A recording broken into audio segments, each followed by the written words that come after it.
بەڵێ بینەرانی یازی سڵاوتان لێبێت من یادگارفایەخم ئەم شەو بە شێوەیەکی ڕاستەوخۆ جیاواز لە شەوانی دیکە لە هەولێرەوە لەگەڵتانم بۆ باسی ڕۆژی ئەم شەومان لەگەڵ میوانێکی تایبەتە جەنابی کاک دکتۆر نەجمەدین کەریم پارێزگاری کەرکووک و ئەندامی مەکتەبی سیاسی یەکێتی نیشتیمانی کوردستان مەبەستمە لەگەڵ جەنابیان لەو ماوەی کە لە بەردەستمانە ببورن لەسەر کۆمەڵێک پرس کە ئێوەش چاوەڕێیەکەن گفتوگۆ بکەین مەبەستمە قسە لەسەر کەرکووک بکەین لە پێشینەی باسەکان کەرکووک دۆخی ئێستەی کەرکووک داهاتووی کەرکووک هەڵبژاردن لە کەرکووک دۆخی کەرکووکیەکان لە ئێستادا دۆخی ناوچە کوردستانیەکانی دەرەوەی ئیداری هەرێم لە دوای 16 ئۆکتۆبەر ئێستا دۆخێکە کە ئەوەی کاک دکتۆر نەجمەدین و هاوڕێکانی کاریان بۆ کردووە لە ڕابردووە مەبەستمە قسە لەسەرەوە بکەین کە هەر لە کەرکووکەوە دادوەرێک بڕیاری دەستگیرکردنی بۆ کاک دکتۆر نەجمەدین دەرکردووە و هەر هەمانە و دادوەرەیە کە بڕیاری دەستگیرکردنی بۆ کاک ڕێبوار تاڵەبانی سەرۆکی ئەنجومەنی پارێزگا دەرکرد بوو و دادوەرێکی کوردیشە مەبەستمە بزانم ئەم بڕیارە تا چەندە ئەرزشی هەیە لای کاک دکتۆر نەجمەدین و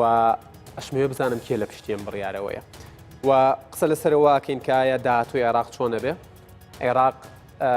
وەکو ئەوترێت دۆخی خۆی زۆر باش نەبوو بەڵام سووتان یان سووتاندنی سندوقەکان و باڵۆتەکانیشی بەسەرا هات عێراق بەرەو کوێ هەنگاو ئەنێت وامەوێ بزانم کە ئایا دکتۆر نەجمەدین داهاتووی خۆی لە ناو یەکێتی نیشتیمانی کوردستان چۆن ئەبینێ بە نیازەکەی لە ناو یەکێتی دەست بە سیاست و حزبایەتی بکاتەوە و حزوری هەبێت وەکو ئەندامێکی مەکتەبی سیاسی و یەکێک لە قیادیەکانی یەکێتی نیشتیمانی کوردستان و زۆر پرسی دیکەش دکتۆر نەجمەدین کەریم پارێزگاری کەرکووک و ئەندامی مەکتەبی سیاسی یەکێتی نیشتیمانی کوردستان سڵاوتان لێبێت بار لەو پرسیارەوە دەست پێ بکەم دکتۆر وتیان کە چویت بۆ ئەمریکایی تر نایتەوە بۆ کوردستان بەڵام ئەوەتان ئێمە لە پایتەختەوە چاوپێکەوتن لەگەڵ جەناب دەکەین بەڵێ پێشێکی سوپاسدانەکەم من پێشەوەی بچمەوە بۆ ئەمریکا دووسێ جار وترابوو کە ڕام کردووە بەڵێ لە ئیبراهیم خەلیل منیان بینیوە هەندێک لە ئەستەمبول منیان بینیوە ئەگەر سەفەری مانگەوە و شوێنانەشە بواە لەوانەیە لەو شوێنانەش بواە من کوردستان وڵاتی خۆمە هەولێر پایتەختی کوردستانە ماڵی من لە کوردستان لە هەر کوێ بێ وجودم لە هەر کوێ بێ بەلای منەوە فەرقی نییە لە کەرکووک نەبم هەموو شوێنەکانی تری کوردستان وەکو یەکە بۆ من بەڵام کەرکووک دایمەن ئەولەویەتە بەنسبەتی منەوە و بۆیە ئێمە هەر چاومان لەوەیە هەوڵ و تەقەلامان بۆ ئەوەیە کە ڕۆژێک و بە زووترین کات بچینەوە کەرکووک باری کەرکووک تەبیعی و ئاسایی بکرێتەوە و خەڵکی کەرکووک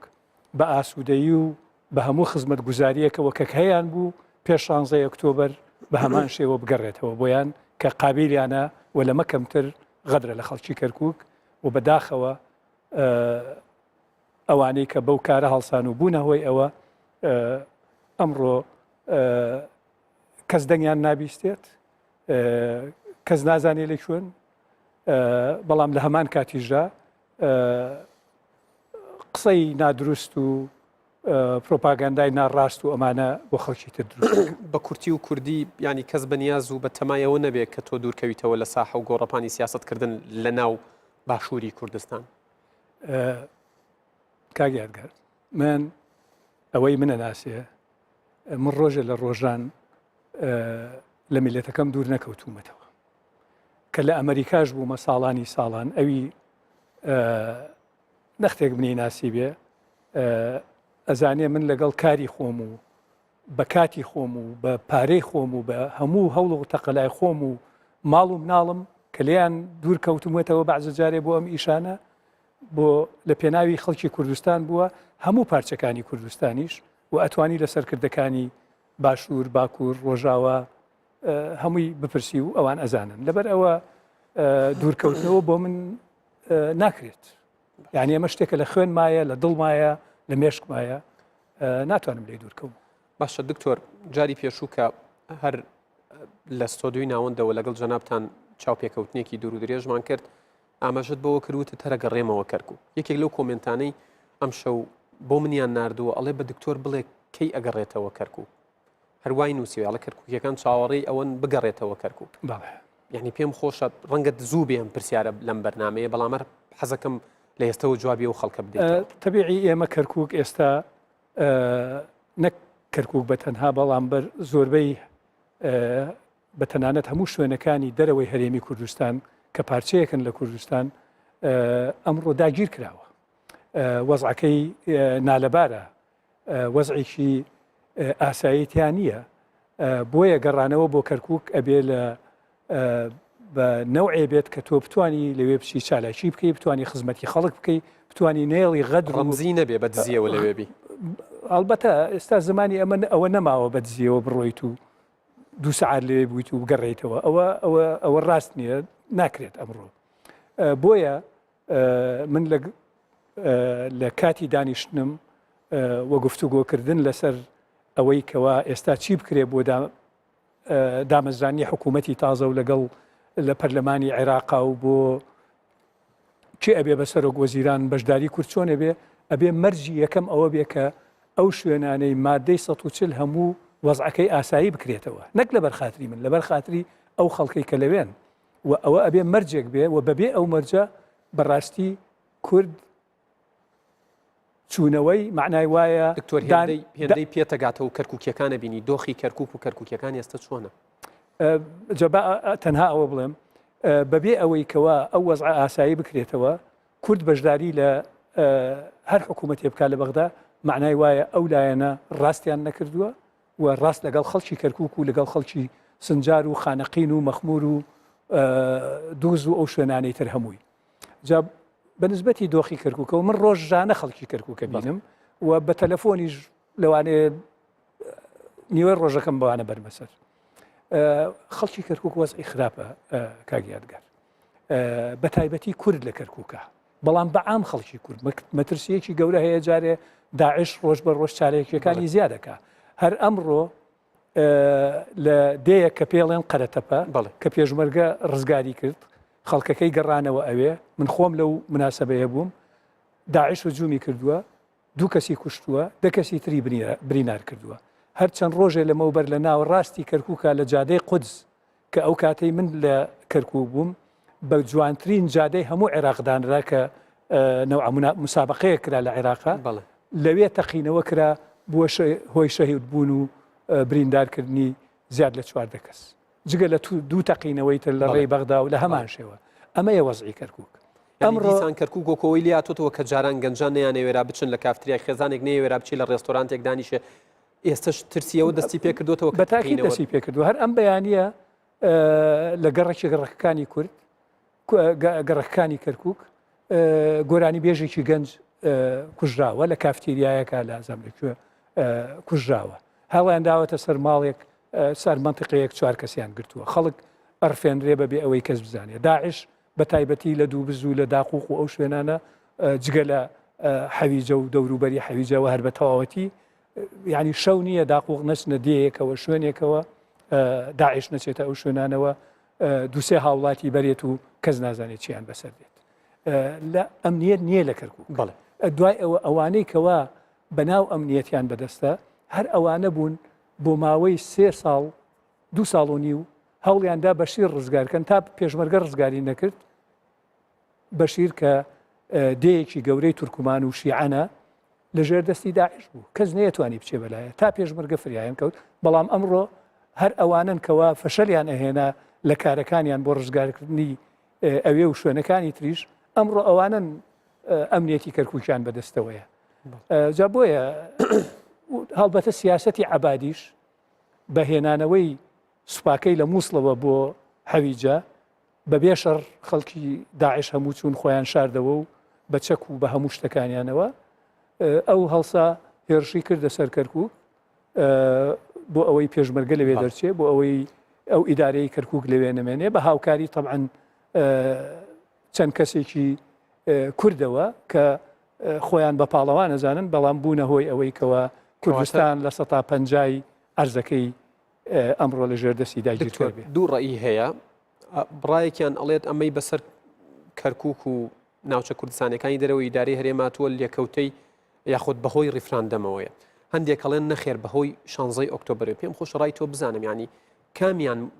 مسبب و هۆکار بوون کە کەرکووک وای لێبێت بە دیاریکراوی کەرکووک یەکەم شت ڕەفرەندەم بە هیچ شێوەیە پێویستی بەوە نییە وەرە ئێمە نەختێک بچینە دواوە چەند ساڵێک پێش ڕەفرەندەم 2008 جەنابی مامزەلال لە ئەمریکا بوو کە حکوومەتی بەغا هێزی ناردە سەر قەرەتەپە و خانەقین و ئەو شوێنانە ئەو وەختە باسی ڕەفرەندەم نەبوو مامزەلال هات لە ماڵی ئێمەوە لەوێ مقابلەیەکی لەگەڵ حڕە کرد و لە هەمان کاتیشدا تەلەفۆنی بۆ سەرۆکوەزیران کرد ئەو کاتە و لەگەڵ برادرانی خۆمان لە ماڵی ئێمەوە بوو دوای ئەوەی کە عملیاتی دڵی کرد بوو هاتبووەوە ماوەیەک بمێنێتەوە پێشەوەی بگەڕێتەوە بەغدا ئەمە 2008 لە 2012 ئەمەلیاتی دیزلەیاندانە کەوا سوپا بێتە ناو شاری کەرکووکە ئەوە بوو ئێمە هەڵساین بەرامبەری وەستاین و ڕێگەمان لێگرت بە پشتیوانی جەنابی سەرۆکی هەرێم و قیادەی سیاسی کورد و بە تایبەتیش پشتیوانی مامزەلالیش لەو کاتەدا کە خۆی لە ئەڵمانیا عیلاجێ کرد بەڵام من بەردەوام بە پەیوەندی ئەمە ئەوە لەبەر ئەوە دوای ئەوە 2015 لە خانەقین و ناوچانە ینی بە بەردەوامی دووس خوڕمات و لە 2015 و 16 بینیمان چیان کرد جا بیخەیتە سەر ڕەفرەندەم و بیخەیتە سەر ئەوە ئەمە بەڕاستی پاکانەیە بۆ ئەو خیانەتی کە کراوە هیچی تر نییە لەوەینتر من پێشم خۆش نییە جارێکی تر بچمەوە ناوە مۆزوعە بەڵام ئەمە حەقیقەتێکە ئەمە پاکانەیە بۆ ئەوە پەیوەندی بە ڕەفرەندەمەوە نییە بۆ ڕەفرەندەم ئێمە کردمان کەرکووک کە ئەیان و دەبێ بە بەرمیلی بارود و کەس ناچێ بۆ دەنگدان لە هەموو شوێنێک حەماسەتەکەی زیاتر بوو وەکو ڕۆژی کەرنەڤاڵێک بوو شاییەک بوو لە کەرکووک هەموو بینیتان نەک کورد عەرەب و تورکمانی شاتن دەنجاندا لەگەڵ کووردا ژمارەیەکی یعنی ژمارەیەکی بەڕێز هاتن بە حەقیقەت دەنگیاندا بەڵام ئەوەی کە ڕوویدا ئەوەی کە ماوەتەوە لە تاریخیشا ئەمێنێتەوە و هیواداری جەنابتان سەرکردایەتی یا لەو نەوچانە بەگشتی جەنابتان سەرکردایەتی ئەنجامدای ڕفراندەمتان کرد پەشیمان نین لەو هەنگاوەتان نەک پەشیمان نین ئەمڕۆ جارێکی تر ئەو وەزع بێتەوە من لەگەڵ ئەوەدام کەوە ڕفرەندەم بکرێ و باشترین شتیش کرا ئەوە بوو کەوە لە کەرکووک و لە شوێنەکانی مادەی 140 کرا و ئەمە بڕیاری مەکتەبی سیاسی یەکێتی بووە بڕیاری سەرکردایەتی یەکێتی بووە بڕیاری ئەنجومەنی ناوەندی یەکێتی بووە و بڕیاری نەخشە ڕێگای یەکێتی بووە کەوە ڕەفرەندەم بکرێ و لەو شوێرانش دوای ئەوە نیشتیمانی کوردستان ئەڵێن ئێستا ئێمە لێی پەشیمان بوونیان هەر زوو تومانە بانەکرێت پێت وایە ینی پێچەوانەی بڕیاری یەکێتی ئەجوڵێنەوە بە تاکید ئەمانەی کە ئەم کارە بەم کارە هەڵسان ئەندامی سەرکردایەتی و ئەندامی مەکتەبی سیاسی نەبوونە چەند کەسانێکن ئێسابە دەستیان بەسەر هەندێک هێز و ئەمانە هەبووە و هەڵسان بەم ڕێکەوتنە ئەجنا وەکو حزب وەکو مەکتەبی سیاسی و قیادەی شەرعی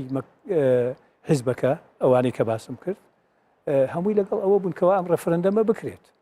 جا ئێمە ئەگەر مراجعی بکەینەوە هەندێک شتمان بەنەوعێ بووایە هەندێک شت ئەوە هەموو کاتێک ئەوە ئەکرێت تۆ ببی بە وڵاتێکی سربەخۆش ئەڵێ یعنی ئەگەڕێیتەوە سەر ئەو شتانە کە ئەمە بەو نەوعانە بوایە باشتر بوو بەو جۆرە بوایە باشتر بێ بەڵێ دکتۆر ینی هەندێک بڕئی هەیە ئەڵێت 16 ئۆکتۆبەر ڕووداوێکە لە دوامانەوەیە و جێمانێشتەوە بەڵام هەندێک ئەڵێ لە پێشمانەوەی بە بەڵگەی ئەوەی بۆ نمونە قسە لەسەرەوە هەیە پێم خۆش ڕایش تۆش بزانم ینی ئەڵێن بۆ نمونە بڕیاری دەستگیرکردنی جەنابتان و دادگاییکردنتان و دەستگرتن بەسەر تەواوی ئەملاک و ماڵ و مڵکتانە هەمووی ئەمەشێکی ترە لێکەوتەکانی 16 ئۆکتۆبەر هەر بەردەوامە بە تاکید بەردەوامە تەنها من نیم سەرۆکی ئەنجومەنی پارێزگا کاک ڕێبوار ئەوە من خەڵکی تریژی بەدواوە دێت خەڵکی تر گیراون ئەمڕۆ هەموو خەڵک ساغڵە دەکرێت ئەوانش با ئەمڕۆ کە ئەو قسانە ئەکەن با خۆیانیان لەبیر نەچێت کە هەموو هاتن و پەنجەمۆرەکەیان پیشانیانەدا لە دوای هەڵبژاردنەکە کە ئێمە دەنگمان داوە سەرکردەی هەموو حیزبەکانی کوردستان بەوانەی بەخۆشیان کە ئەڵێن ئۆپۆزیسیۆن هەموو فەخریان بەوە کرد کە ئەمە خۆشترین ڕۆژی ژیانیانە بەڵام من جارێکی ترێ ڵێمەوە خەڵکیش گوێی لێ بووە وەکو کەنەدی لە 61 وتی سەرکەوتن 1000 باوکی هەیە سەرنەکەوتنیش هەتیوە بۆ ئەمە بەرامبەر بە تۆکەم دکتۆر بەرامبەر بە من بەوە ئەکرێت چونکە من ڕازی نیم لە وەزعی لە کەرکووک هەیە من داوای ئەەکەم ئەو وەزع لە کەرکووک بگۆڕێ من داوام لە کاکۆشت و برادرانی تر کردووە کە بۆ ئەوەی یەکێتی خۆی بگرێتەوە یەکێتی خۆی بەهێز بێت و جێگای بڕوا بێ ئەبێ لیژنەیەک لێ بۆ لێکۆڵینەوە دانێ لەو کەسانەی کە هەڵساون بەمە من شتێکیان پێڵێم ئەوان شتێک بە منەڵێن بە یەکێکی ترەڵێن با لیژنەیەک دانرێت تحقیق لەمە هەمووی بکە ئەو کەسانەی کە بوونەتە هۆی ئەوەی کەوا یەکێتی تووشی ئەم وەزع ببێت بەم شێوەیە کە هەیە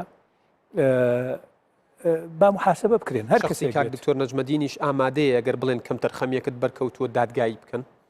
لێ پرسیینەوەی لێ بکرێت لەگەڵ ئەوانی ترە کاڵێن با لە بگەڵ منا لە پێش هەموو کەسابیکەن بەڵام من ئەمەم لە یەکەم دیدارم کە کردومە دوای 16 ئۆکتۆبر ئەم داوایم کردووە بە تەلەڤیزیۆنیش کردومە و بە شخصیش کردومە و هەر ئەوەشە من ناتوانم یعنی بەڕاستی ئامادەنی نەبچمە کۆبوونەوەیەکەوە نەبەشداری لە هیچ جۆرە چالاکیکی ئەو نەوع بکەم چکە من ناتوانم لە بەرامبەر یەکێکا دانیشم کە بزانم کاری خراپی کردووە زەرری لە میلەتەکەم داوە زەرری لە حیزبەکەش داوە بێگومان پرسیارم لەسەرەوە شەبێت بەڵام کۆتا پرسیارم لەسەر ئەو بڕیارە بۆ دەرکەوتووە هێندەی بە دوواداچوونێک کردبێ کێ لە پشتی ئەوەیە شتێکی وا لەم تەوقیتە بجوڵێن بەڵێ جارێ ئەوەڵەن مەوزوعی هیچ مەوزوعێک نییە و ئێمە خەریکیشین لە ڕێگای محامی و ئەو شتانەوە چکە مەوزوعەکان هیچ نییە شتێکە دروست کراوە یعنی ئەسڵ و ئەساسی نییە و من دڵنیاشم تێپەڕێ ڕاستە ئەمە دادوەرێکی کوردە بەڵام ئەو معلوماتەی منی شەمە پێی ئەکرێت پێی ئەکرێ و تەنانەت من حەزەکەم پێ بڵێم من دادوەریەکەم گرت کە لە نەوتەوەی کوردیش نەبوو کە بچێ بە دوای ئەمەیە تەلەفۆنیان بۆ کرد 3 جار بە ژمارەیەکی نەناسرا و 3 جار تەهدیدیان کرد کەوا نزیکی ئەم مەسەلەیە نەکەوێتەوە بواری تایە بینەر بزانێ کێنەمان بە کوردیش قسەیان لەگەڵی کردووە بەڵێ باشە تۆ ئێستا ماڵ و مڵکیشت لە کەرکووک وەکو چۆن لە سلێمانی دەستی بە سەراگیراوە لەوێ شەروایە من لە کەرکووک هینم نییە خانووی خۆمم نییە خانووی ماڵی واوکم هەیە و ماڵی برام هەیە و چکە تۆ کەرکووکیت بۆ یاڵێم کەرکووکیم وایە ماڵ و مڵک بەڵام من لە 17 ساڵیەوە تقریباً کە چوومە زانکۆ لە کاتی زانکۆ لە دوای زانکۆش پێشمەرگایەتی لە دوای پێشمەرگایەتیش چوومەتە ئەمریکا بەڵام من ئەو مڵکانەی ئەو شتانەی لە سلێمانیم هەمە پێش ئەم دادوەرە هەندێک عیسابات کە خۆیان بە یەکێتی ئەزانن دەستیان بەسەراگرتووە تا ئێستا نەگەڕاوەتەوە بۆ تۆ نەخێر ئۆتۆمبیلە خانووە شتی شخصیە ئەوەی لە کەرکووک هەم بووە لە ماڵێک بوو کە ماڵی حکوومەت بوو بۆ نمونە کتێبخانەکەم شتە شخصیەکانم هەندێک ئۆتۆمبیل و ئەم شتانە کە هەبووە هەمووی ئەوانە بردویانە باشە سەبارەت بە یەکێتی نیشتیمانی کوردستان دکتۆر نەجمەدین بۆچی ڕاستە و خۆ ناگەڕێتەوە ناو یەکێتی و بەشدار بێ لە کۆبوونەوەکانی مەکتەبی سیاسی و بەشدار بێ لە بڕیاری خۆت لەم حەو ئاماژەیەکت پێدا پێش تۆزێ بەڵام پێم خۆشە زیاتر لەسەرم پرسە بۆ وەستین یعنی چی ڕێگرە لەوەی تۆ بگەڕێتەوە بۆ ناو یەکێتی نیشتیمانی کوردستان لە کاتێکە جەنابتان ئەندامی مەکتەبی سیاسی یەکێتی نیشتیمانی کوردستان و لە چاوپێکەوتنێکی تریش ئاماژەت پێداوە ئەڵەی من لە ناو یەکێتی نەبووم لەسەر ڕاستپاردەی جەنابی مامجەلال جەنابی سەرۆک مامجەلال خوا لێی خۆش بێت گەڕاومەتەوە و ئیشم لە ناو یەکێتی کردووە و بۆ یعجابی ئەو بۆ کارەکانی من گەڕاوەتەوە کە داوای کردووە منیش بەشێک بم لە یەکێتی نیشتیمانی کوردستان بەڵێ مامجەلال کە ئەمەلیاتی دڵەکەی کرد بێت ئەمەلیاتی دڵەکەی بکات لە ئەمریکا کاغەزێکی نووسی دەربارەی دووسێ شت مڵکی یەکێتی و پارە و ئەمانە دووهەمیشیان دەربارەی منە باش کە لە کاغەزەکە یا هەمە کاغەزەکەش ئەگەر ویستی شت پیشانتە دەمەوە شتوانی بڵاویشی کەیتەوە ئەڵێ من و کاکۆشت لەگەڵ دکتۆر نەجمەدین قسەمان کردووە قەناعەتمان پێی کردووە بگەڕێتەوە کوردستان بێتەوە کەرکووک ببێ بە بەرپرسی سیاسی و ئیداری و تەنزیمیش لە ناو کەرکووکە لە کاتێکە کەرکووک بگەڕێتەوە هەرێمی کوردستان یان ئەگەر ببێ بە هەرێمێکی سەربەخۆش ئەمە بزەبت کاغەزی مامجەلالە کە نووسیوێتی مام جلال سقەی بە من هەبووە، کاکۆسەت سقەی بە من هەبووە. بۆ معلوماتیشت ئەندامی مەکتەبی سیاسی ئەسڵیەکان ئەوانەی کەوا سەرکردایەتی دەنگیدا لە یەکەم کۆبوونەوەی سەرکردایەتی دوای مؤتەمەری سێ 11 کەس بوو. 11 کەس بوو. هەشتی کە یەکێ لەو هەشتە من بوو، مام جلال پێشنیاری کرد بە ئیجماعی دەنگەکان دەرچوین. سیانەکەی تریش دەنگی بۆ درا، دەنگی سڕی ئەمە بوو. خەڵکی تر دانران، ئەندامی مەکتەبی سیاسی نەبوو، نەقەت هەر پیانەوتن ئەندامی مەکتەبی سیاسی.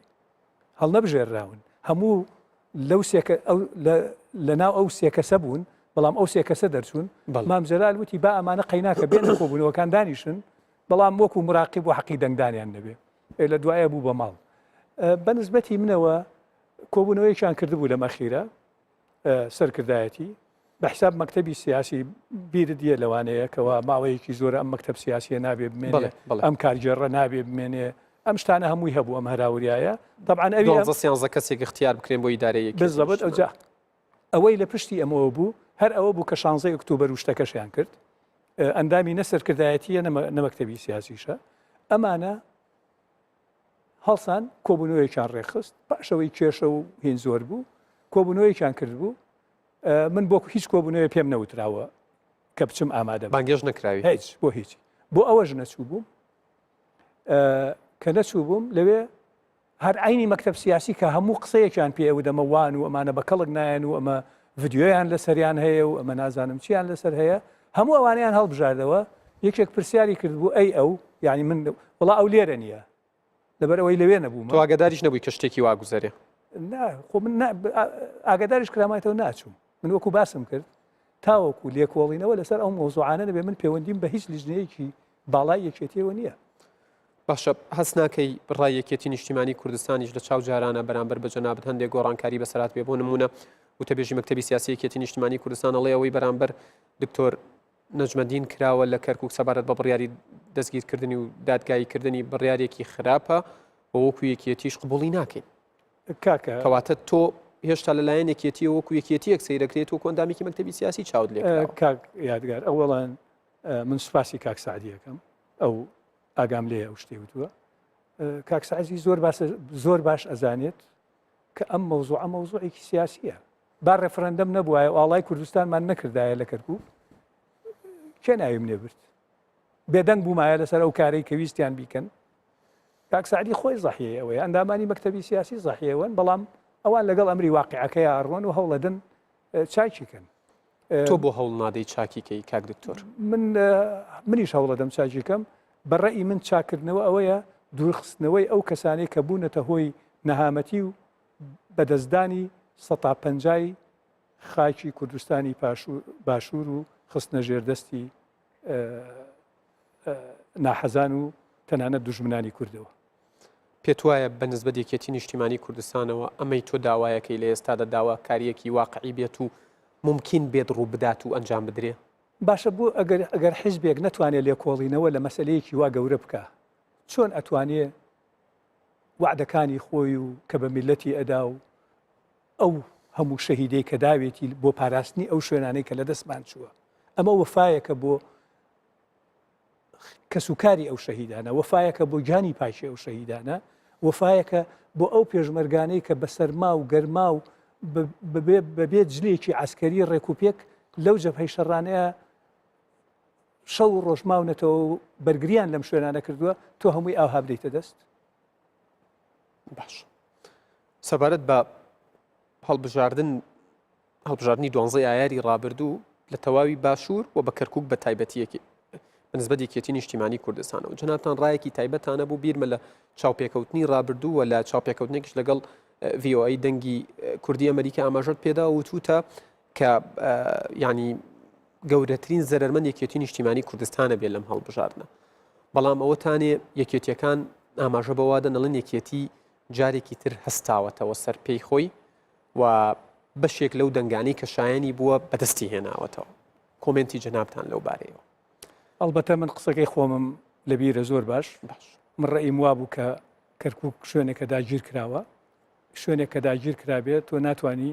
نە بانگەشەی تەبیعی بۆ بکەی، نە ئەتوانی ینی شەرعیەتە دەیبەوە تۆ ئەگەر بەشدار بی لەو بڕیارانەی کە ئەو حکوومەتەی کە ئەو کارەی کردووە پێ هەڵسی بە نسبەتی کەرکووکەوە من حەزەکەم شتێک بڵم کورد لە کەرکووکە بەلای کەمەوە مافی ئەوەی هەیە توانای ئەوەی هەیە 7 بۆ 8 دەنگی پەرلەمان بێنێت لە کەرکووکە یعنی لە ظروفێکی طبیعیە و هەڵبژاردنێکی پاک و بێگرد ئەگەر بکرێت کەرکووک ئەتوانێت ئەوە بێنەوە کراش ئەوە لە 2014 ئەوە کرا بەس چاوەڕێکرا دوای ئەو هەموو زوڵمەی لە کەرکووک لە کورد کرا ئەم جارە ینی کورد زیاتر بەرەو سنووخەکانی دەنگدانیش بچن و لە 7 زیاتر بێت ئەزانی کاکە من حەزەکەم شتێک بڵێم کەرکووک ئێستا لەم زروفەیە هەر 12 ئەندامەکەی پەرلەمانی عێراق لە کەرکووک بە کریسیانەکەشەوە یعنی ئەبێ بە 13 هەمووشی کورد بێت هیچ لە مەوزوع ناگۆڕێ کەرکووک ئەمڕۆ تۆ ئەچیت حەشدی شعبی مسەیترە بەسەریا مکافحەی ئێرهاب مسەیترە بەسەریا شرطەی ئەتیحادی مسەیترە بەسەریا ئەمانن لە کەرکووکە نە مەڵبەند دەسەڵاتی هەیە مەسئولی مەڵبەند بچێتە ئەبێ ئیجازە وەرگێت چەند ئۆتۆمبیلە بە ئەوە زیاتر ببا بە ڕەتڵ حیسابە ئەبێ موافقەی لەسەرەوە بۆ بێت و خەڵکێکی زۆر لە کەرکووک دەنگی نەدا کاک بۆ کارەکە 16 ئۆکتۆبەر بوو بە تاکید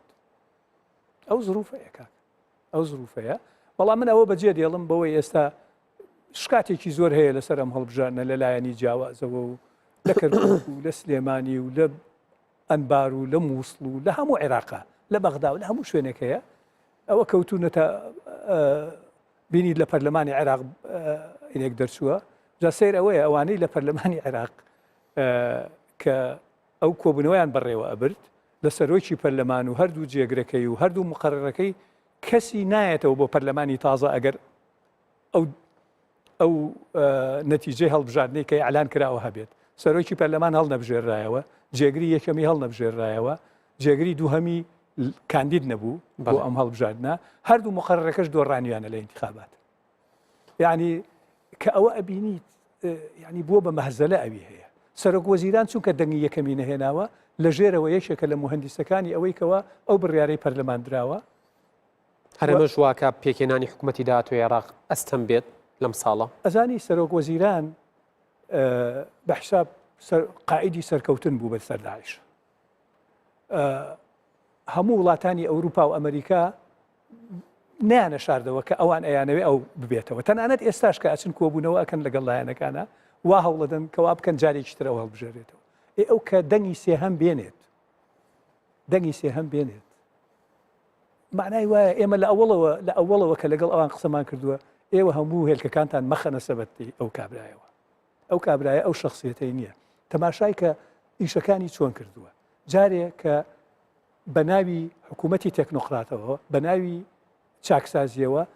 لە هەموو قیادەی حیزبەکان سێ جێگری سەرۆک وەزیران دوو جێگری سەرۆک کۆمار کۆمەڵێ وەزیر کەوا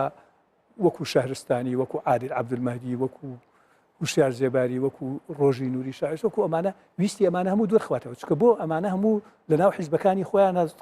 سەرکردەترن لەو لە حیزبەکەی ئەو دوایەوە هەڵساوتی من حکوومەتی تەکنۆقرات دانم کاک یادگارەزانی تەکنۆقرات چیە تەکنۆقرات ئەو کەسەیە کە ئیشی حکوومەتی نەکردووە بەڵام خۆی توانیوێتی کۆمپانیایەکدانێت دوانیوێتی زانکۆیەکدانە دوای تەکنۆقرات ئەو کەسە نییەکەوە مەسلەکی بووە لە ناو دەوائری حکوومەتە کە بەبێ ئەمری مەسئولەکەی هیچی نەکردووە و ئیشوکاری خەڵک دواخن ئەمە پیانەڵێن بیروکرات حیدەر عەبادی زۆر باش ئەبێ بزانێ فەرق کە ئەڵێ تەکنۆقرات هەمووی بیروکراتە هەڵی بژاردووە و خۆشی ئەزانێت چونکە لە دەرەوە ژیاوە بەڵام ئەمووی هەموو فێڵە لە خەڵکی دکتۆر کۆتا پرسیارم زۆر ئەوترێت دکتۆر نەجمەدین یەکێتی نەماوە تۆ هێشتا یەکێتیت من بە عەمەلی بە فعلی هیچ کارێکم ئێستا لە هیچ چالاکی یەکێتیا بەشدار نیم مؤتەمەرەکرێ من لەگەڵ کاکۆسە تا قسە کردووە دەربارەی ئایندەی خۆم و ئەمانە ئەمێنیتەوە داوای لێ کردووم هەندێک یعنی دوای جەژن ئەکەوینە گفتوگۆی جدی لەسەر مەوزوع دکتۆر کۆتا پەیامت کە خۆت پێت خۆش بوو پەیامێک بۆ کەرکووکیەکان بنێری زۆر بە کورتی سوپاس دەکەم یەکەم بە خەڵکی کەرکووک ئەڵێم چەند ڕۆژێکی تر جەژنی ڕەمەزانتان پیرۆز بێ هیوادارم جژنی ئایندە نەک ڕەمەزانی ئایندە بەڵکو جێژنی قوربان لەژێر زروفێکی ترابێت ئێمە هەموو بتوانین لە کەرکووک بەیەکەوە بین و بۆ هەڵبژاردننی ئایندە خۆمان ئامادەکەین بە شێوەیە کە لیستێکی کەرکووکیانە دروستکەین بتوانین ئەنجومەنی پارێزگا کە ئەساسی هەموو کارەکانەوە پارێزگار هەڵبژێرێ ئەنجومەنی پارێزگایەک هەڵبژێرین بۆ هەموو خەڵکی کەرکووک. أريد بمناسبة قدوم عيد الفطر المبارك أن أهنئ أبناء كركوك ونعاهدهم بأننا سنعمل ما في وسعنا من أجل إعادة كركوك إلى ما كانت عليه قبل 16 أكتوبر 2017 من ناحية الخدمات والمشاريع، والأهم من كل هذا هو الوضع الأمني في كركوك لتصحيحه وإعادة الأمور إلى وضعها الطبيعي. خوش قال إن شاء الله بيراموز من برش وصن إن شاء الله دون كاركوكي برا كاركوكي دون دار أوجن لرا که همس شيء وارده خدمات وارده من جوزگوزو أپرم سلام دارم همسوزده. دکتۆر نەجمەدین کەریم پارێزگاری کەرکووک و ئەندامی مەکتەبی سیاسی یەکێتی نیشتیمانی کوردستان، سوپاس بۆ زانیاریەکانت، سوپاس بۆ کاتی بە ئێمە و بە بینەرانت بەخشیمان دوونم هەر بشین. بەڵێ بینەرانی عەزیز باسی ڕۆژ کۆتایی هات. سوپاس بۆ تەواوی هاوکارانم لە هەولێر تا باسی ڕۆژێکی دیکە ئێوە و کوردستان لە ئەمانەتی خوادا بن. کاتێکی خۆش.